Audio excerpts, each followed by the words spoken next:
Suraj official math मध्ये आपलं हार्दिक स्वागत आहे।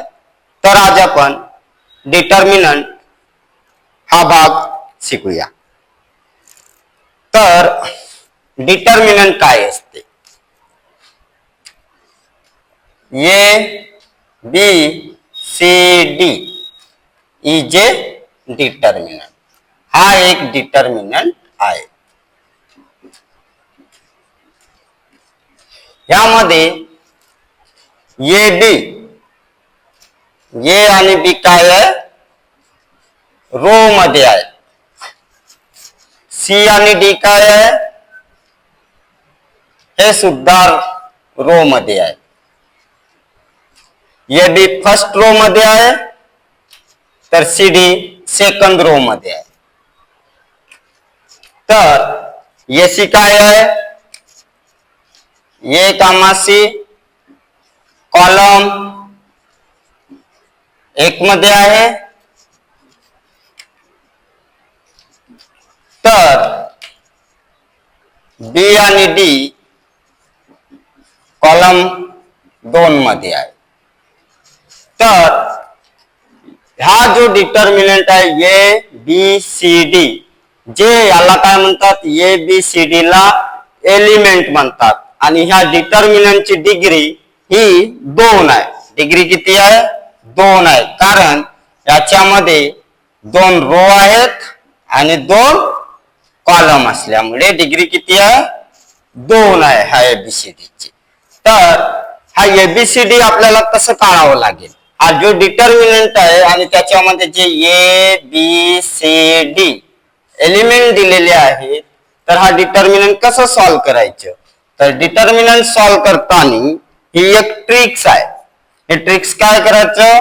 अगोदर ए आणि डी घ्यायचं, ए इंटू डी मायनस त्याच्यानंतर हे ट्रिक्स घ्यायची बी इंटू सी। म्हणून हा याच्या एबीसीडी एलिमेंट आहेत। एबीसीडी हा जो डिटर्मिनंट आहे, अशा पद्धतीचे डिटर्मिनंटचे प्रॉब्लेम आपल्याला जर सॉल्व्ह करायचे झालं तर कसं सॉल्व्ह करावं लागेल? ए इंटू डी घ्यायचं मायनस बी इंटू सी घ्यायचं। तर आपण प्रॅक्टिस सेट 1.3 बघूया। तर पहिला क्वेश्चन आहे fill in the blanks with correct number. Determinant दिलेला आहे 3 2 4 5 equal to 3 into fill in the blanks minus fill in the blanks into 4 equal to fill in the blanks minus 8 equal to fill in the blanks. आपल्याला fill in the blanks भरायचे आहेत। मी सुरुवातीलाच सांगितलं होतं, सुरुवातीला कोणाचं क्रॉस मल्टिप्लिकेशन करायचं? 3 into 5। तर 3 आहे इंटू ह्या फिल इन द ब्लँक्स मध्ये काय येणार? 5 मायनस त्याच्यानंतर हा क्रॉस मल्टिप्लिकेशन करायचं, काय येणार? 2 इंटू 4। 3 5 ज्या किती होतात? 15 येणार या फिल इन द ब्लँक्स मध्ये मायनस 2 4 जा 8। 15 मायनस 8 किती होणार? 7।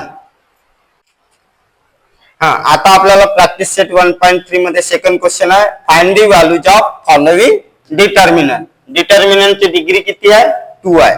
तर ह्या क्वेश्चनला सॉल्व्ह करताना आपल्याला सुरुवातीला काय करावं लागेल? लेट डिटर्मिनंट हे शो करताना आपल्याला कॅपिटल लेटरनी शो करावं लागते। लेट ए बरोबर आपण ए मानलं कॅपिटल लेटर्स, ए बरोबर काय होणार? -1 7 2 4। आता आपल्याला माहिती आहे, आताच आपण थोडा वेळ अगोदर बघितलं, याचं काय करावं लागेल? सुरुवातीला क्रॉस मल्टिप्लिकेशन। काय होणार क्रॉस मल्टिप्लिकेशन? -1 इंटू 4। त्याच्यानंतर याचं क्रॉस मल्टिप्लिकेशन काय होणार? मायनस साइन 7 इंटू 2 -1 4 जा किती होणार? -4 मायनस साइन 7 2 जा 40 -4 -14 किती होणार? -18 means that my determinant -1 7 2 4 equal to किती मिळाला आपल्याला? -18। दिस इज युअर आन्सर।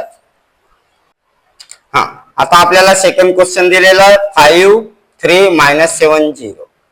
सुरुवातीसारखंच करायचं. काय करणार, लेट ह्या डिटर्मिनंटला आपण बी मानूया. आपण डिटर्मिनंट नेहमी कॅपिटल लेटर्सनी शो करायचं. ही गोष्ट तुम्हाला लक्षात ठेवायची आहे. काय आहे मग, 5 3 मायनस 7 0. आता हा डिटर्मिनंट आपल्याला सॉल्व करायचा आहे. कसं होणार, सुरुवातीला 5 इंटू 0, त्याच्यानंतर मायनस 3 इंटू मायनस 5. काय होणार, 5 इंटू 0 नंतर मायनस 5, नंतर 3 इंटू किती आहे, मायनस 7.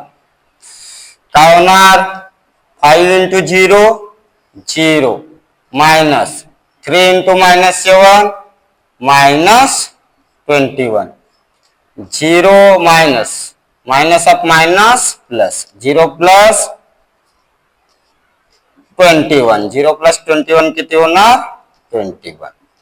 हा झाला तुमच्या सेकंड डिटर्मिनंटचा आन्सर. हा, आता हा डिटर्मिनंटचा थर्ड क्वेश्चन आहे.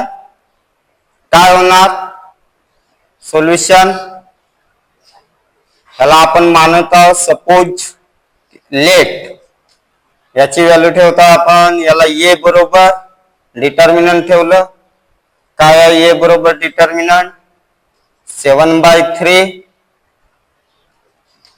5/3 3/2 1/2. आता हा डिटर्मिनंट आपल्याला सॉल्व करायचा आहे. हा थोडा आपल्याला फ्रॅक्शनच्या फॉर्म मध्ये दिलेला एक्झाम्पल आहे. सुरुवातीला काय करायचं, क्रॉस मल्टिप्लिकेशन. कसं होणार, 7/3 इंटू 1/2, त्याच्यानंतर मायनस, त्याच्यानंतर काय होणार, इथून यायचं 5/3 इंटू 3/2. काय होणार, 7 1 जा 7, 3 2 जा 6 मायनस 3 3 कॅन्सल. काय राहिलं, 5/2. 3 3 कॅन्सल होणार, 5/2. आता हा आपल्याला सॉल्व करायचा आहे. 7 2 जा 14 मायनस 6 5 जा 30 अपॉन 6 2 जा 12. 14 मायनस 30 किती होणार, मायनस 16 अपॉन 12. त्याच्यानंतर काय होणार, कोणाच्या टेबल मध्ये येतात, 4च्या. 4 मायनस 4 जा 16 आणि 4 3 जा 12. ही झाली तुमची आन्सर. आपल्या चॅनलचे नाव आहे सूरज ऑफिशियल मॅथ. या चॅनलला सबस्क्राईब करा आणि तुम्हाला व्हिडिओ आवडले असल्यास तुम्ही लाईक करा आणि शेअर करा. तुमचा एक लाईक हा माझा आत्मविश्वास वाढवतो. धन्यवाद.